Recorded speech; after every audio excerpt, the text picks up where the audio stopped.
Hey guys, I'm Santosh and I'm back with another interesting video. So in this video I'm going to talk about some problems we might face at some point of time in our life, being an option players, especially who are trading in stock options. I saw a lot of people who are very much interested in trading in stock options, but they have merely no knowledge on how the settlement process works during expiry. And they're all retail investors and they carry less capital with them. In spite of that, they are willing to take trades in stock options, and because of this they are getting into a lot of troubles. When in both the scenarios, when trade goes in favor of them and when trade doesn't go in favor of them.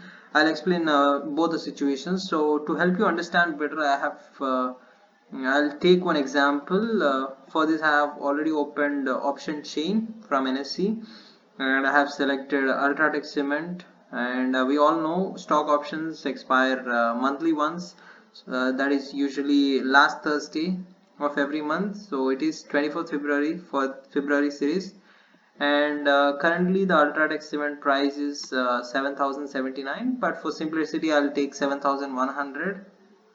And uh, as an option buyer, I believe that very soon, maybe in next 3 to 4 trading sessions, this stock has a potential to rally up till 7,800 or 7,900. Then in this case, what I'll do, I'll simply just go and buy a call option so that I'll get unlimited profit, right?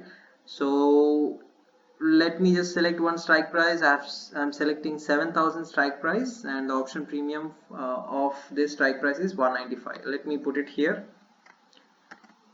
Strike price is 7,000 and option premium for this contract is 195. That means my break even would be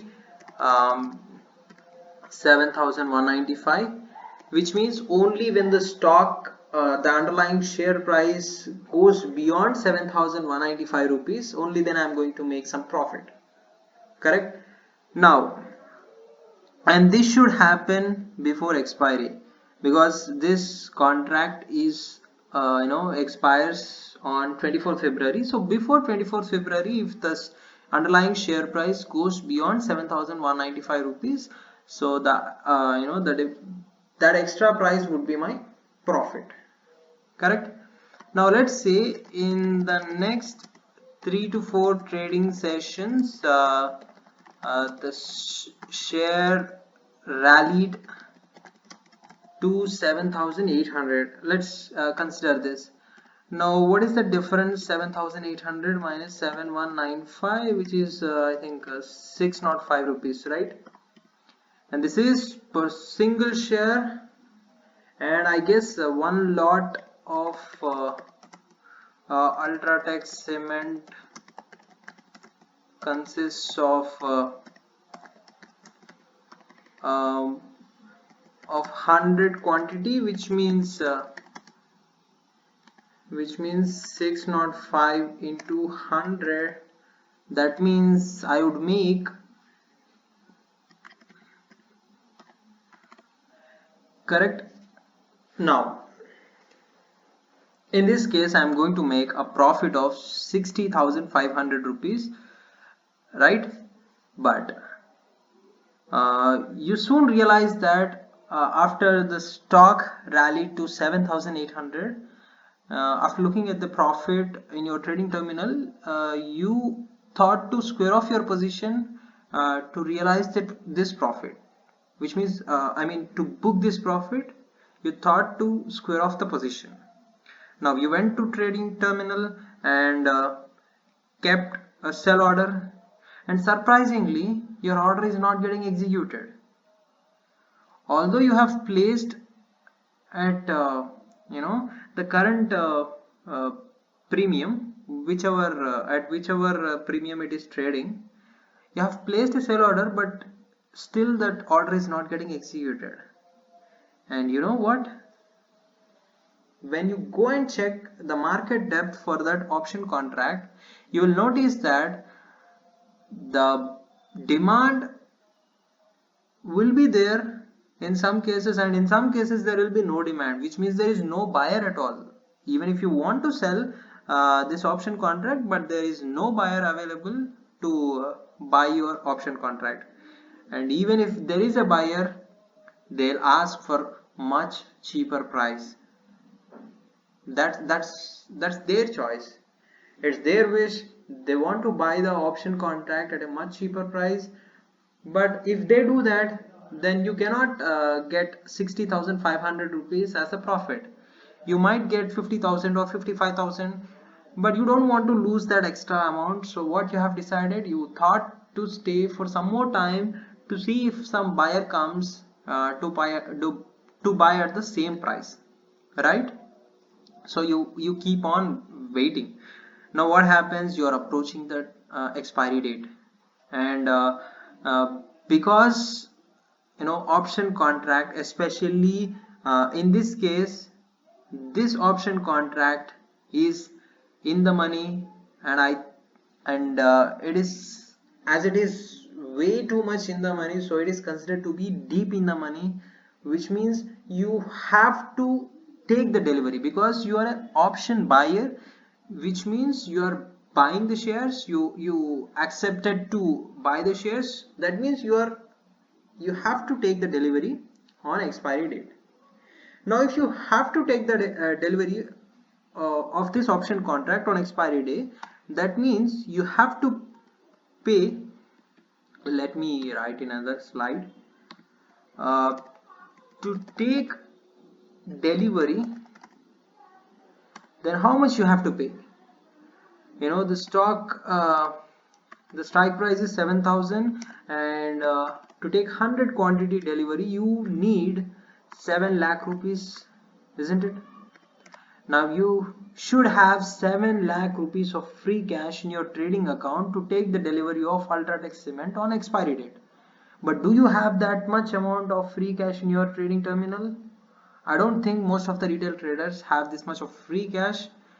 Then in this case, as an option buyer, you don't have a buyer available to square off your position, and you also don't have the 7 lakh rupees of the contract value to take the delivery. Now what is your position? What is your situation, and how can you escape getting into this trouble? Now what, as a broker, what they do is, this depends on broker. Some brokers may ask for 40% of margin 2 days before the expiry. Some might ask 50%, and some might ask for 10% initially, and then they ask for some more, and on the final day they ask for complete margin. And if the customer failed to fail to put that enough margin in their trading terminal, then the RMS team from the brokerage, they'll try to square off the position. And we all know there is a buyer available, but he is asking for a much cheaper price. And as we have wasted some more time and we have approached towards the expiry date, he might ask even more cheaper price. And RMS team, they won't care how much loss or how much profit you are going to make. They simply place the market order, and at whichever price that buyer is available, he will the square off will happen, and obviously you are going to make lesser profit, or sometimes you will go into losses even if the trade went in your favor. Now this situation happened with many traders because they don't know about this margin requirement towards the expiration time, so they don't have enough funds with them, and they don't find a buyer who is ready to pay the decent premium for the option contract. So what they do, they left the option contract to expire because they don't know anything about physical settlement. And now the RMS team came into the picture, and they tried to square off at market price, and the customer should take the loss or take the profit, whatever he gets. And obviously this profit or profit will be very much less than what he anticipated, right? And now to take delivery, the customer should have 7 lakh rupees of free cash in their trading terminal, but the customer don't have that much of amount. And in scenario 2, if the RMS team tries to square off the position, but still they don't see any buyer, even if they have placed a market order, but when there is no buyer available, then even they couldn't square off the position. Now what happens? Now there is no more option left. They have to, you know, go for auction. And in the auction, what they do is they'll look for buyers who are interested in taking up this option contract. And obviously it is them who will give the delivery, and you have to take the delivery. And in this case you must have 7 lakh rupees of free cash. Now you might say, I don't have any cash in my trading terminal and I am not willing to put any cash in my trading terminal. Let the broker do whatever they want. Now the broker is in trouble and he is not ready to take any kind of trouble on behalf of you. Now what he do is he will take the delivery, and in your funds you will notice a negative balance of minus 7 lakh rupees. And what they do is, until you load the funds of 7 lakh rupees in your trading terminal, they keep charging 0.05% of interest on that 7 lakh rupees, and obviously you are the one who is going to lose. So keep this in mind and don't get into this trouble. And some people might even go to extreme cases and they say that I don't have any money and I don't want to take the delivery, so I don't want to load 7 lakh rupees of cash in my trading terminal. So what they do is they'll ignore the actions from the broker. Now the broker, what he will do, he cannot take any losses on behalf of his customer, so he has every right to take legal action against you, and you have to bear the consequences because it's part of the option contract rules and regulations proposed by SEBI, and you must follow it, you must adhere to it. Otherwise you have to face the consequences. At any cost or at any point of time, we as a customer, we are going to lose. So better be aware of all these things before taking up a trade. If you still want to take a trade in stock options, take the trade, and if you get the profit, then square off the position immediately. Don't wait until expiry or don't wait close to expiry. And if you still think that the stock has a little more potential to rally, then take the same position for the next expiry, so that you have ample time for the expiration date. And you won't have much liquidity problem as well. Now because of these things, people make several losses because of liquidity issues and margin insufficient margin issues and interest rate issues and everything. So instead of getting into trouble like this, and you know what, the broker may ask you to sell your holdings to compensate this contract value. In your fund section, let's say minus 7 lakh is showing, then your broker might ask to square off your holdings, to sell all your holdings and compensate this 7 lakh rupees. And he doesn't care if your holding is sitting with losses or profits. He wants 7 lakh rupees, he wants to settle that 7 lakh rupees with you, and you are liable to do that. And guys, my request to all those who are interested in trading stock options is, try to take positions as early as possible. Don't take positions close to expiry unless you have large capital with you, or in case of option buying, you should have large capital with you, of the entire contract value. Otherwise don't take option buying close to expiry.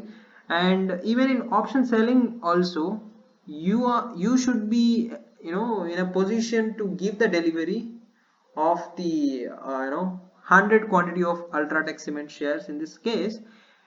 But when you don't have 100 shares of Ultratech cement shares, then don't take a selling position close to expiry.